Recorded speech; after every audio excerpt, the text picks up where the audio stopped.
সম্মানিত সুধীবৃন্দু, আপনাদের সকলের প্রতি শান্তি। শুরু করছি ফজরের কোরআন পাঠ। আলহামদুলিল্লাহি রাব্বিল আলামিন, সুবহানাল্লাহি রাব্বিল আলামিন। আমার রব, আমি আপনার আশ্রয় প্রার্থনা করি শয়তানের প্ররোচনা হইতে। আমার রব, আমি আরো আশ্রয় প্রার্থনা করি আমার নিকট উহাদের উপস্থিতি হইতে। সুবহানাকাল্লাহুম্মা। শুরু করছি 40 নম্বর সূরা মুমিন, আয়াত প্রথম থেকে। সূরা মুমিনের প্রথম আয়াত থেকে পাঠ শুরু। আল্লাহ বলছেন, বিসমিল্লাহির রহমানির রহিম। হামিম, তানজিলুল কিতাবি মিনাল্লাহিল আজিজিল আলিম। দয়াময় পরম দয়ালু আল্লাহর নামে। হামিম, এই কিতাব অবতীর্ণ হইয়াছে পরাক্রমশালী সর্বজ্ঞ আল্লাহর নিকট হইতে। এই কিতাব, এখন এই শব্দটা কিন্তু এখানে নেই। আরবিতে বলা হয়েছে তানজিলুল কিতাব, কিতাব অবতীর্ণ করা হয়েছে। মিনাল্লাহিল আজিজিল আলিম, যিনি সর্বজ্ঞ, যিনি পরাক্রমশালী সর্বজ্ঞ, তাহার নিকট হইতে। সর্বজ্ঞ মানে আলিম, অর্থাৎ সর্বজ্ঞানী। গাফিরিজ যামবি কাবিলিত তাওবি শাদীদিল ইকাব যিত তাওলি লা ইলাহা ইল্লা হুয়া ইলাইহিল মাসির। যিনি পাপ ক্ষমা করেন, তওবা কবুল করেন, যিনি শাস্তি দানে কঠোর শক্তিশালী, তিনি ব্যতীত কোনো ইলাহ নাই, প্রত্যাবর্তন তাহারই নিকট, অর্থাৎ তার কাছেই ফিরে যেতে হবে। কেবল কাফিররাই আল্লাহর নিদর্শন সম্বন্ধে বিতর্ক করে, আল্লাহ বলছেন। সুতরাং দেশে দেশে তাহাদের অবাধ বিচরণ যেন তোমাকে বিভ্রান্ত না করে। তারা যে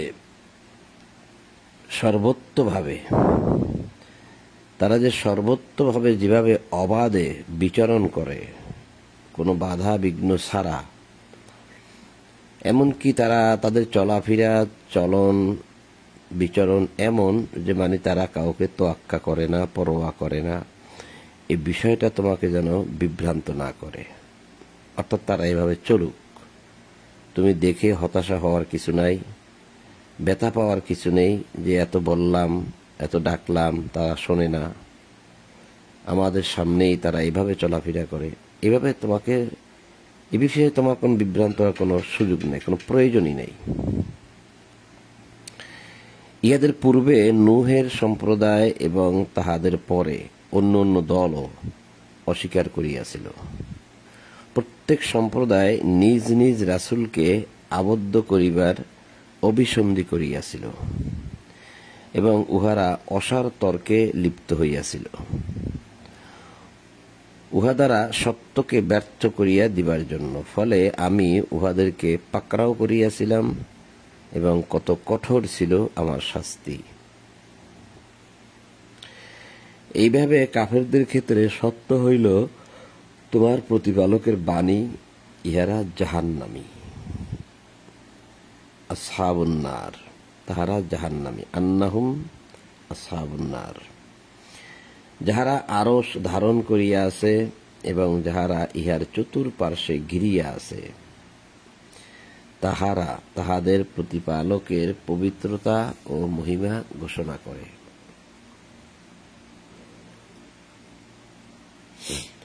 পবিত্রতা ও মহিমা ঘোষণা করে প্রশংসার সঙ্গে, এবং তাহার প্রতি বিশ্বাস স্থাপন করে এবং মুমিনদের জন্য ক্ষমা প্রার্থনা করিয়া বলে, মুমিনদের জন্য ক্ষমা চায়। এই যে পৃথিবীতে যারা আমরা মুমিন আছি, আমরা ধারণা করি যে আমরা মুমিন, সবাই তো মুমিন না। যারা মুমিন, তাদের দৃষ্টিতে যারা মুমিন বিশ্বাসী, তাদের জন্য ক্ষমা চায়। এই ফেরেশতাগণ আল্লাহর নিকট কি বলে? হে আমাদের প্রতিপালক, তোমার দয়া ও জ্ঞান সর্বব্যাপী। তোমার দয়া এবং তোমার জ্ঞান সকলের মধ্যেই এবং সব স্থানেই বিস্তার করা আছে। অতএব যাহারা তওবা করে ও তোমার পথ অবলম্বন করে, তুমি তাহাদেরকে ক্ষমা করো এবং জাহান্নামের শাস্তি হইতে রক্ষা করো। এবার ভাবুন তো, ফেরেশতারা আমাদের জন্য আল্লাহর নিকট দয়াময় প্রার্থনা করে আর বলে যে যারা তওবা করে তোমার পথ অবলম্বন করে, সবার জন্য নয়। যারা অপরাধ করেছে, অপরাধ করে এখন তওবা করেছে, অর্থাৎ ফিরিয়ে এসেছে আর আল্লাহ যেভাবে বলেছেন ঠিক সেভাবে চলে, তোমার পথ অবলম্বন করে, মানে আল্লাহ যেভাবে বলেছেন, তুমি তাহাদেরকে ক্ষমা করো, জাহান্নামের শাস্তি হইতে রক্ষা করো। সবার জন্য নয় এই প্রার্থনা, যারা একমাত্র ফিরিয়ে এসেছে এবং আল্লাহর পথে অবিচলিত আছে তাদের জন্য প্রার্থনা করে। তারা আরো বলে, হে আমাদের প্রতিপালক, তুমি তাহাদেরকে দাখিল করো স্থায়ী জান্নাতে, যাহার প্রতিশ্রুতি তুমি তাহাদেরকে দিয়েছ, এবং তাহাদের পিতামাতা, পতিপত্নী, সন্তান সন্ততিদের মধ্যে যাহারা সৎকর্ম করিয়াছে, সবাই না, এই আত্মীয় স্বজন হোক, পিতামাতা হোক, ছেলে সন্তান হোক, তাদের মধ্যে যারা সৎকর্ম করিয়াছে তাহাদেরকেও তুমি কি করো, স্থায়ী জান্নাতে দাখিল করো। তাহলে বোঝা গেল যে আমি একা যদি সৎকর্মশীল হই আর আমার সন্তানরা যদি সৎকর্ম করে তবে কেবল জান্নাত। আমি করেছি সৎকর্ম আর সন্তানরা করে না, এই জন্য যে সন্তানরা জান্নাতে যাবে তা নয়। এই আয়াত কিন্তু স্পষ্টভাবে তা প্রমাণ করে। যে এখানে আবার খেয়াল করি, আল্লাহ বলছে যে তুমি তাহাদেরকে যাহা দিয়েছ এবং তাহাদের পিতামাতা, এই যে আমাদের পিতামাতা, পতিপত্নী, সন্তান সন্ততিদের মধ্যে যাহারা সৎকর্ম করিয়াছে, যাহারা, তাহাদেরকেও তুমি জান্নাতে দাখিল করো, স্থায়ী জান্নাতে। তুমি তো পরাক্রমশালী, প্রজ্ঞাময়।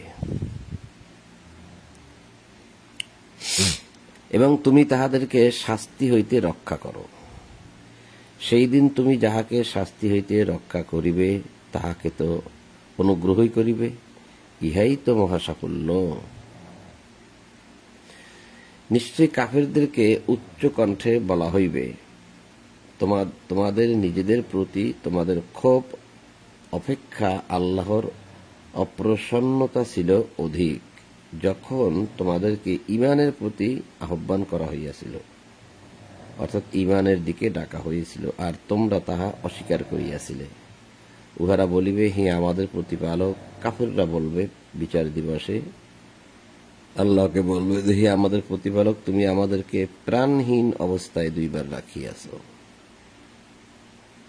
প্রাণহীন অবস্থায় দুইবার, এবং দুইবার আমাদেরকে প্রাণ দিয়েছ। ভাবার বিষয় হলো যে দুইবার প্রাণহীন অবস্থায় আর দুইবার প্রাণ দেওয়া হয়েছে, দুইবার আমাদেরকে প্রাণ দিয়েছ। তাহলে দুইবার আমরা মৃত ছিলাম, দুইবার জীবিত। আর কবরে যদি আরেকবার জীবিত হই তাহলে কিন্তু জীবিতরা তিনবার হয়ে যায়। কবরে জীবিত করে যদি আমাদেরকে শাস্তি দেওয়া হয় তাহলে আমাদের জীবিতরা তিনবার হয়ে যায়। আসলে আমরা ছিলাম দুইবার জীবিত, দুইবার মৃত। তাহলে কবরে কোনো জীবন নাই আর সেখানে শাস্তিও নাই। জীবন না থাকলে মৃত ব্যক্তিকে কি শাস্তি দিবে? আর কবরের মানুষ তো থাকে ঘুমিয়ে। আল্লাহ বলছে সূরা ইয়াসিনের 51-52-তে যে কবরের মানুষ থাকে ঘুমিয়ে। ওই সিংহা ফুৎকার দেওয়া হলে ঘুম ভেঙে যাবে, এর আগে ঘুম ভাঙবে না। তো ঘুমের মানুষকে কিভাবে শাস্তি দেওয়া যায়? কাজেই কবরের আযাবে, কবরে কোনো শাস্তি নাই, জীবনও নাই। আমরা নিষ্ক্রমণের কোনো পথ মিলবে কি? এখন নিষ্ক্রমণের কোনো পথ মিলবে কি? তোমাদের এই শাস্তি তো এই জন্য যে যখন এক আল্লাহকে ডাকা হইত তখন তোমরা তাহাকে অস্বীকার করিতে, এবং আল্লাহর শরীক স্থির করা হইলে তোমরা তাহা বিশ্বাস করিতে। বস্তুত সমুচ্চ মহান আল্লাহরই সমস্ত কর্তৃত্ব।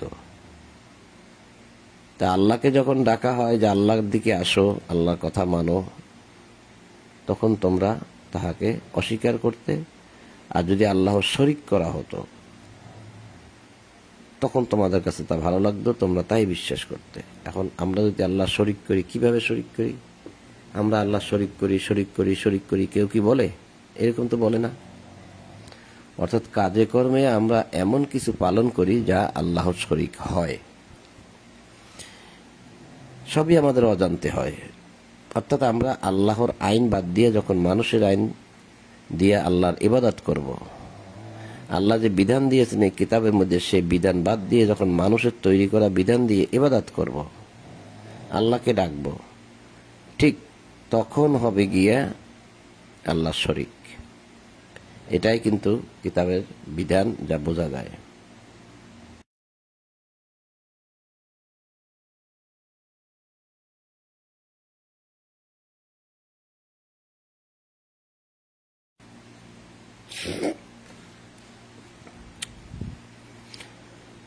এখন এখানে যেটা আমরা দেখলাম যে যখন আল্লাহকে ডাকা হইতো তখন অস্বীকার করা হইতো। আর যখন মানুষের তৈরি করা নিয়ম নীতি দ্বারা আল্লাহকে ডাকা হয়, মানুষের তৈরি করা নিয়ম নীতি দ্বারা আল্লাহর ইবাদত করা হয়, তখন কিন্তু তারা বিশ্বাস করে। এখন আল্লাহর কিতাব দ্বারা তাদেরকে বলা হইলে তারা অস্বীকার করে, মানে না। এখন এই কিতাবের পাশাপাশি মানুষ অনেক কিতাব তৈরি করেছে। সেই কিতাব দ্বারা যদি কোনো নিয়ম নীতি শোনানো হয় যে তোমরা এভাবে ইবাদত করো, এভাবে ইবাদত করো, তখন মানুষ খুশি হয়ে যায়, তখন মানুষ তা বিশ্বাসও করে। এই হচ্ছে শরীক। বস্তুত সমুচ্চ মহান আল্লাহরই সমস্ত কর্তৃত্ব। তিনি তোমাদেরকে তাহার নিদর্শনাবলী দেখান এবং আকাশ হইতে প্রেরণ করেন তোমাদের জন্য রিজিক। আকাশ হইতে রিজিক কিভাবে দেন? তিনি আকাশ হইতে যে বাড়ি বর্ষণ করেন, অর্থাৎ বৃষ্টি বর্ষণ করেন, যে বৃষ্টি দ্বারা ভূমি সঞ্জীবিত হয়, ভূমি জীবিত হয়, এবং সেই ভূমি যখন জীবিত হয় তখনই ভূমি থেকে ফসল উৎপন্ন হয়। তাহলে আকাশ হইতে তিনি রিজিক নাজিল, মানে রিজিক দেন আমাদেরকে। আকাশ হইতে প্রেরণ করেন আমাদের জন্য রিজিক।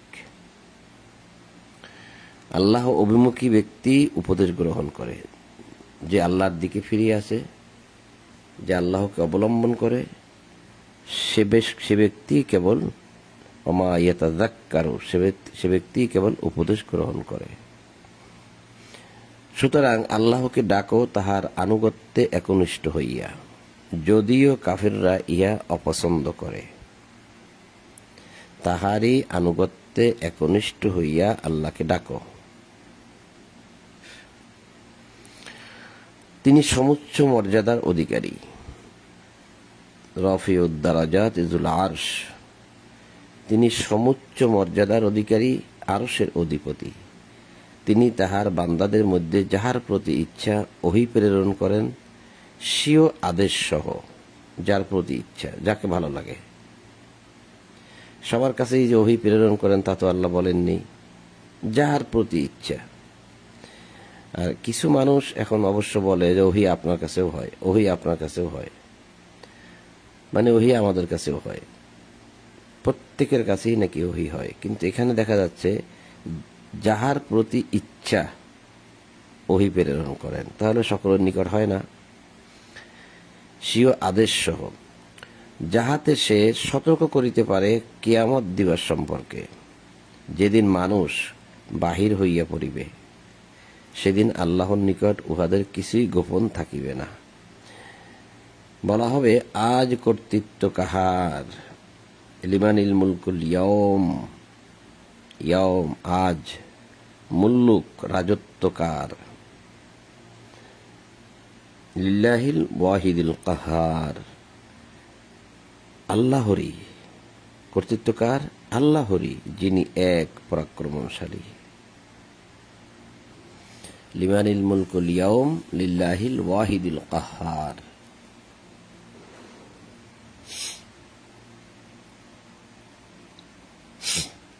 আজ প্রত্যেককে তাহার কৃতকর্মের ফল দেওয়া হইবে।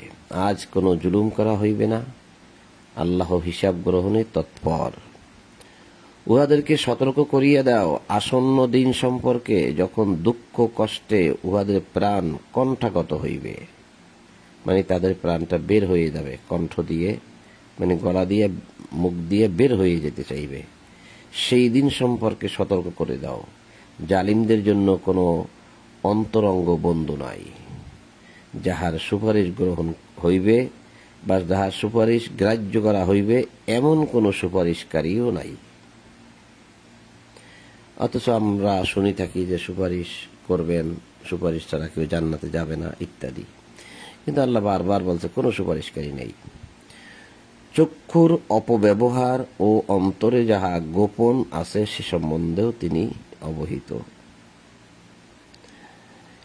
ইয়ালামু খাইনাতাল আয়ুনি ওমা তুখফিস সুদূর। চক্ষুর অপব্যবহার, চক্ষুটাকে কিভাবে ব্যবহার করেছি আর অন্তরে কি আছে আল্লাহ তা জানেন। আল্লাহই বিচার করেন সঠিকভাবে। আল্লাহর পরিবর্তে উহারা যাহাদেরকে ডাকে তাহারা বিচার করিতে অক্ষম। আল্লাহ সর্বশ্রোতা সর্বদ্রষ্টা। ইহারা কি পৃথিবীতে ভ্রমণ করে না? করিলে দেখিত ইহাদের পূর্ববর্তীদের পরিণাম কি হইয়াছিল। পৃথিবীতে উহারা ছিল উহাদের অপেক্ষা শক্তিতে এবং কীর্তিতে প্রবলতর। অতঃপর আল্লাহ উহাদেরকে শাস্তি দিয়েছিলেন উহাদের অপরাধের জন্য, এবং আল্লাহর শাস্তি হইতে উহাদেরকে রক্ষা করিবার কেহ ছিল না। এই জন্য যে উহাদের নিকট উহাদের রাসূলগণ নিদর্শন সহ আসিলে উহারা তাহাদেরকে প্রত্যাখ্যান করিয়াছিল, ফলে আল্লাহ উহাদেরকে শাস্তি দিলেন। তিনি তো শক্তিশালী, শাস্তিদানে কঠোর।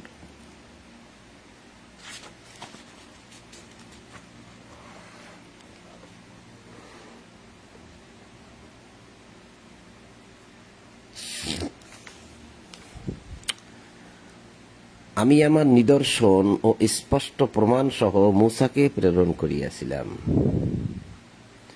ফিরআউন, হামান ও কারুনের নিকট, কিন্তু উহারা বলিয়াছিল, এই লোকটা তো এক জাদুকর, চরম মিথ্যাবাদী। মূসাকে বলেছিল যে মূসা জাদুকর এবং চরম মিথ্যাবাদী। অতঃপর মূসা আমার নিকট হইতে সত্য লইয়া উহাদের নিকট উপস্থিত হইলে উহারা বলিল, মূসার সঙ্গে যাহারা ঈমান আনিয়াছে তাহাদের পুত্র সন্তানদেরকে হত্যা করো এবং তাহাদের নারীদেরকে জীবিত রাখো, কিন্তু কাফেরদের ষড়যন্ত্র ব্যর্থই হইবে।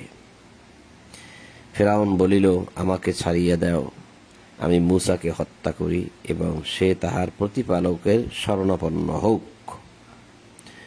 আমি আশঙ্কা করি যে সে তোমাদের দিনের পরিবর্তন ঘটাইবে এবং অথবা সে পৃথিবীতে বিপর্যয় সৃষ্টি করিবে। তোমাদের দিনের পরিবর্তন ঘটাইবে, তোমাদের দিনের পরিবর্তন ঘটাইবে। এই যে দিন আকুম, এই যে আইন বাদ দিলা, বদল করিবে, দিন আকুম তোমাদের দিনের, তোমরা যে জীবন নীতি বা জীবন ব্যবস্থার উপরে আসো সেটা মূসা পরিবর্তন করে দিবে। ইন্নী আখাফু, আমি ভয় করি যে মূসা এই কাজটা করবে। অর্থাৎ জনগণ যে ফেরাউনের যে নিয়ম নীতির উপরে আসিল, ফেরাউনের দেখানো, ফেরাউনের তৈরি করা যে জীবন ব্যবস্থার মধ্যে আসিল, ফেরাউন নিজেই বলতেছে যে এই জীবন ব্যবস্থা সে বদল করে দিয়ে তোমাদের দিনকে সে বদল করে দিবে, অথবা সে পৃথিবীতে ফাসাদ সৃষ্টি করবে। এটা ফেরাউনের দাবি। মূসা বলিল, যাহারা বিচার দিবসে বিশ্বাস করে না সেই সকল উদ্যত ব্যক্তি হইতে আমি আমার ও তোমাদের প্রতিপালকের শরণাপন্ন হইতেছি। অর্থাৎ অযুতু বিরব্বি অরব্বিকুম, অযুতু ইন্নি অযুতু মানে আমি আশ্রয় চাইতেছি, বিরব্বি অরব্বিকুম আমাদের রব, আমার রব ও তোমাদের রবের নিকট। যারা মুতাকাব্বির অহংকার, লা ইউমিনু বিয়াউমিল হিসাব, এবং যারা হিসাব দিবসকে বিশ্বাস করে না। ফিরআউন বংশের এক ব্যক্তি যে মুমিন ছিল, আল্লাহ বলছেন সে মুমিন। অকালা রাজুলুন মুমিন, একদম সরাসরি আল্লাহ ঘোষণা করেছেন তাকে মুমিন। তো ফিরআউন বংশের এক ব্যক্তি যে মুমিন ছিল এবং নিজ ঈমান গোপন রাখিত, অর্থাৎ এই ফিরআউন সম্প্রদায়ের নিকট সে তার ঈমানের কথা ঘোষণা করতে পারতেন না। হয়তো ঘোষণা করলে তাকে মেরে ফেলবে, সে জানে বা দেখে, তাই হয়তো সে যে আল্লাহর প্রতি ঈমান এনেছে সেটা প্রকাশ করতে পারত না। সে ঈমান গোপন রেখেছিল আর বলিল। এখন মূসা যখন গেল, মূসা ও হারুন, তখন সে বিষয়টা দেখে তার ঈমানটা প্রকাশ করল। সে বলিল, তোমরা কি এক ব্যক্তিকে এই জন্য হত্যা করিবে যে সে বলে আমার প্রতিপালক আল্লাহ? ইয়াকুল রব্বি আল্লাহ, রব্বি ইয়াল্লাহ, রব্বি ইয়াল্লাহ অর্থাৎ রব্বি আল্লাহ, অর্থাৎ আমার প্রতিপালক আল্লাহ, এই কথাটা বলে, আর সেই জন্য তোমরা তাকে হত্যা করিবে। অথচ সে তোমাদের প্রতিপালকের নিকট হইতে সুস্পষ্ট প্রমাণ সহ তোমাদের নিকট আসিয়াছে। সে মিথ্যাবাদী হইলে তাহার মিথ্যাবাদিতার জন্য সে দায়ী হইবে, কিন্তু তাকে হত্যা করতে হবে কেন?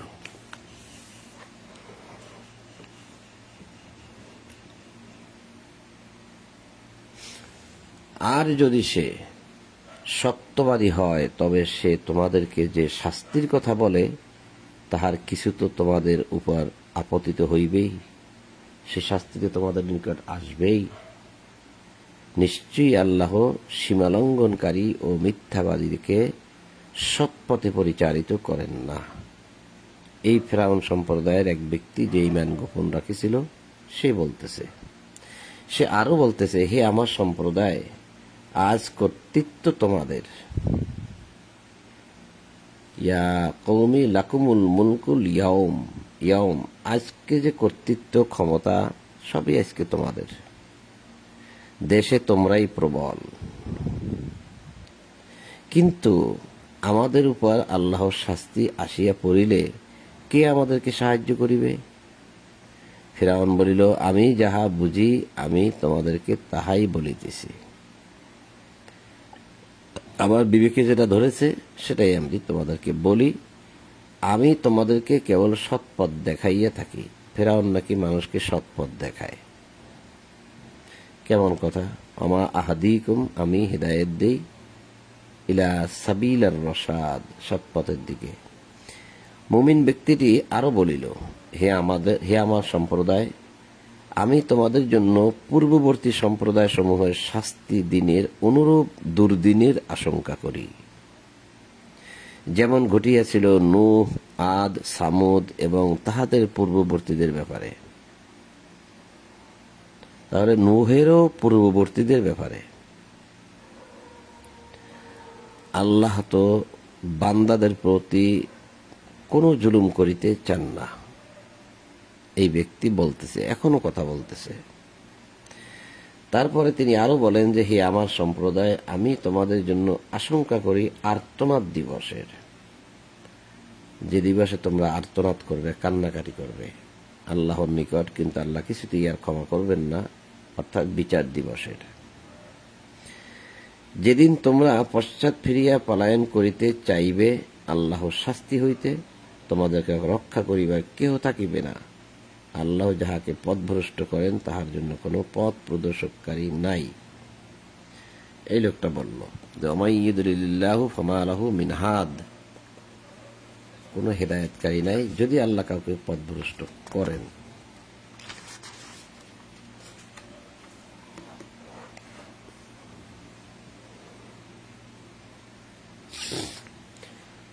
সেই লোক আরো বলতেছে যে, তোমাদের পূর্বেও তোমাদের নিকট ইউসুফ আসিয়াছিল। এই লোক বলতেছে, তাহলে দেখা যাচ্ছে যে ওই ফিরআউনের আগে ইউসুফ আসিয়াছিল। ফিরআউনের আগে ফারাও সম্প্রদায় থেকে ফিরআউন, এই ফিরআউন কোন ফিরআউন এবং ফারাও বংশ কারা, সেই ফেরাউন বংশের প্রথম ফেরাউন, দ্বিতীয় ফেরাউন, তৃতীয় ফেরাউন, চতুর্থ ফেরাউন পর্যন্ত শোনা যায়। এগুলো নিয়ে ইতিহাস বিভিন্ন রকম রচনা করা হয়েছে। কাজেই এই ফারাও বংশের কোন ফেরাউন আল্লাহর সঙ্গে তর্ক বিতর্ক করেছিল, আল্লাহ কোন ফেরাউনের কথা বলছে, এগুলো কিন্তু ইতিহাসে নিয়ে বর্তমানে মানুষ অনেক প্রশ্ন করে। এবং আমরা যেহেতু এত পূর্বের ইতিহাস জানবো না, আল্লাহ যেরকম বলছে ঠিক সেটাই বিশ্বাস করে নিতে হবে, এটাই এনাফ। তো সেই লোক বলছে যে পূর্বেও তোমাদের নিকট ইউসুফ আসিয়াছিল স্পষ্ট নিদর্শন সহ, কিন্তু সে তোমাদের নিকট যাহা লইয়া আসিয়াছিল তোমরা তাহাতে বারবার সন্দেহ পোষণ করিতে। পরিশেষে যখন ইউসুফের মৃত্যু হইল তখন তোমরা বলিয়াছিলে যে তাহার পরে আল্লাহ আর কোনো রাসূল প্রেরণ করবেন না, এই ইউসুফ পর্যন্তই রাসূল শেষ, আর কোনো রাসূল পাঠাবেন না, এটাই তো তোমরা আগে বলতে। এইভাবে আল্লাহ বিভ্রান্ত করেন সীমালঙ্ঘনকারী ও সংশয়বাদীদেরকে।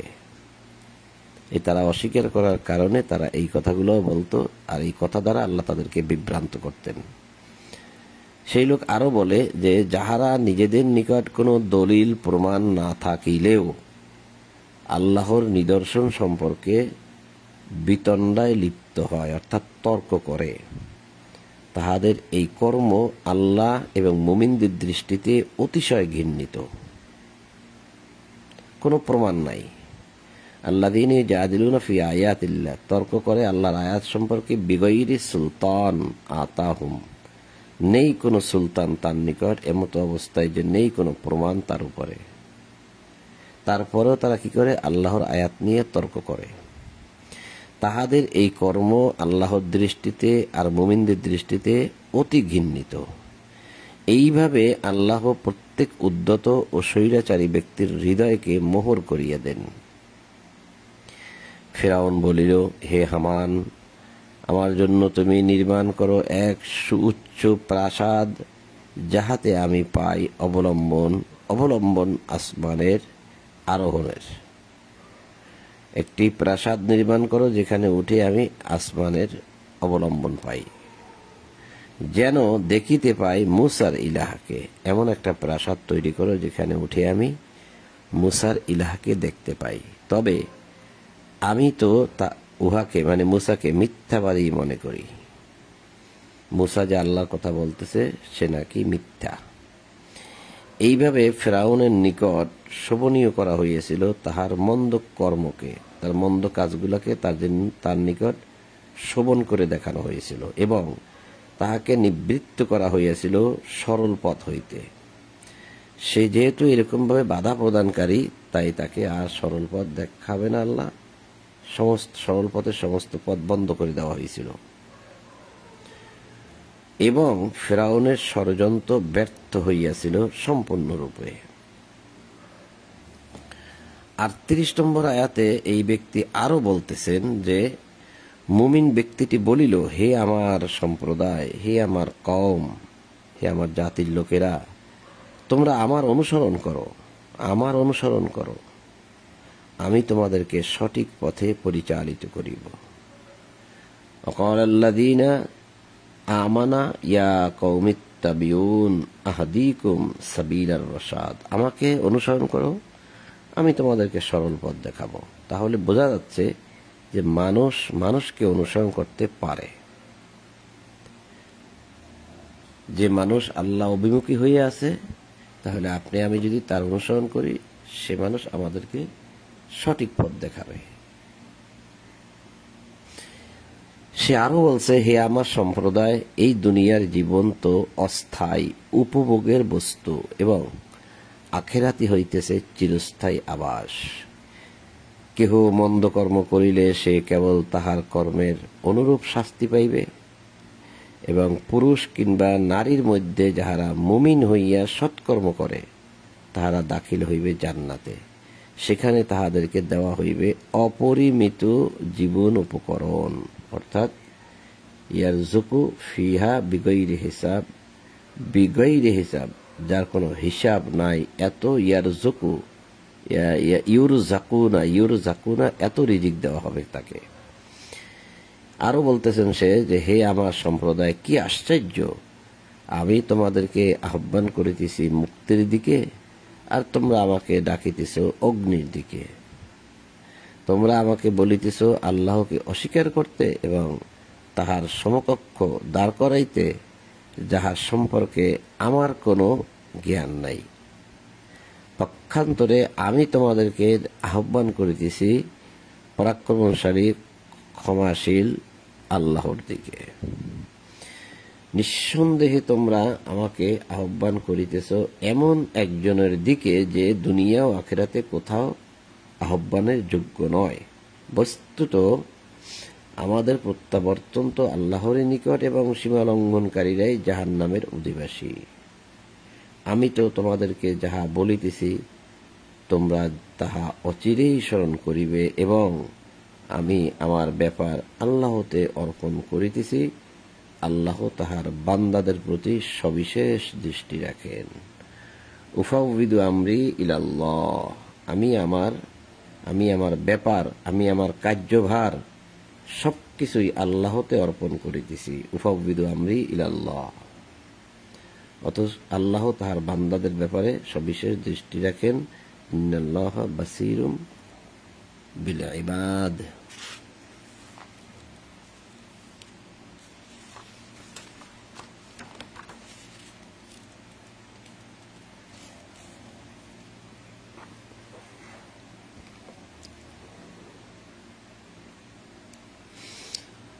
অতঃপর আল্লাহ তাহাকে উহাদের ষড়যন্ত্রের অনিষ্ট হইতে রক্ষা করিলেন এবং কঠিন শাস্তি পরিবেষ্টন করিল ফিরআউন সম্প্রদায়কে। তাহলে আল্লাহ তাকে রক্ষা করলেন, আর ফিরআউনের সম্প্রদায় শাস্তি ভোগ করল বা শাস্তি পেল। এই ব্যক্তির কথা এখানেই শেষ, যা বোঝা যাচ্ছে এই কথাটা আল্লাহর। তার কথা 28 থেকে একদম 44 পর্যন্ত। 45-এ আল্লাহ কথা বলছেন, আর এই সব কথাই কিন্তু আল্লাহ বর্ণনা করতেছেন। উহাদেরকে উপস্থিত করা হয় আগুনের সম্মুখে সকালে ও সন্ধ্যায়, এবং যেদিন কিয়ামত ঘটিবে সেই দিন বলা হইবে ফিরআউন সম্প্রদায়কে নিক্ষেপ করো কঠিন শাস্তিতে। তো সকাল সন্ধ্যায় যে আগুনের সম্মুখে আনা হয়, আগুন দেখানো হয়, এটা কিন্তু আমাদের এই পৃথিবীর বাংলাদেশের সকাল সন্ধ্যা না আমেরিকার সকাল সন্ধ্যা? কোন দেশের সকাল সন্ধ্যা? এই গণনা কিন্তু আপনার আমার গণনায় 50,000 বছর বা সহস্র বছর সমান। যে বিভিন্ন জায়গায় আমরা যেটা পাই, যেটা দেখেছি সেটাই বলছি। আমাদের এই গণনায় সকাল সন্ধ্যা কিন্তু তা নয়, কারণ আমাদের এখানে এক জায়গায় সকাল সন্ধ্যা হইলে আরেক জায়গায় কিন্তু সকাল সন্ধ্যা হয় না। যখন উহারা জাহান্নামে পরস্পর বিতর্কে লিপ্ত হইবে, তখন দুর্বলেরা দাম্ভিকদেরকে বলিবে, আমরা তো তোমাদেরই অনুসরণকারী ছিলাম। এখন কি তোমরা আমাদের হইতে জাহান্নামের আগুনের কিছু অংশ নিবারণ করিতে পারিবে? কিছু অংশ। তোমাদের কথা মতোই তো আমরা পৃথিবীতে চলেছি। তোমরা যেভাবে পথ দেখাইছ আমরা সেভাবেই তো চলেছি। 40-48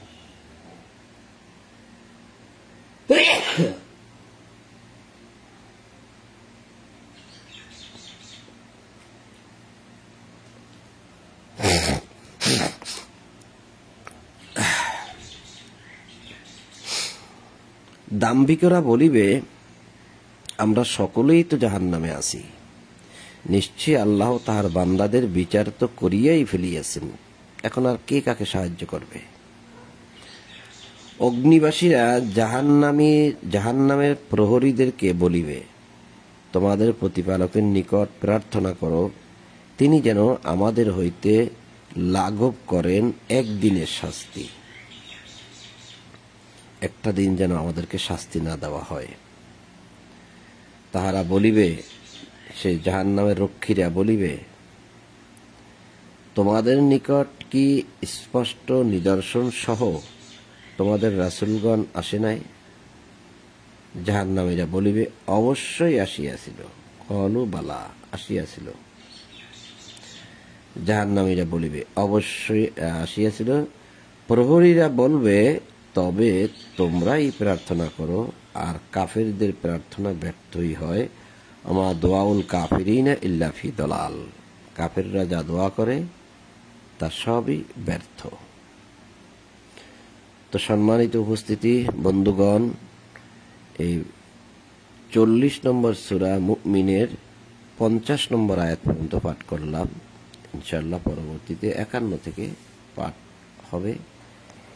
তো আজ আর নয়, আপনাদের সকলের প্রতি শান্তি এবং সকল প্রশংসা জগৎসমূহের প্রতিপালক আল্লাহর জন্য। এই বলেই আজ ফজরের কোরআন পাঠ এখানেই সমাপ্ত করলাম।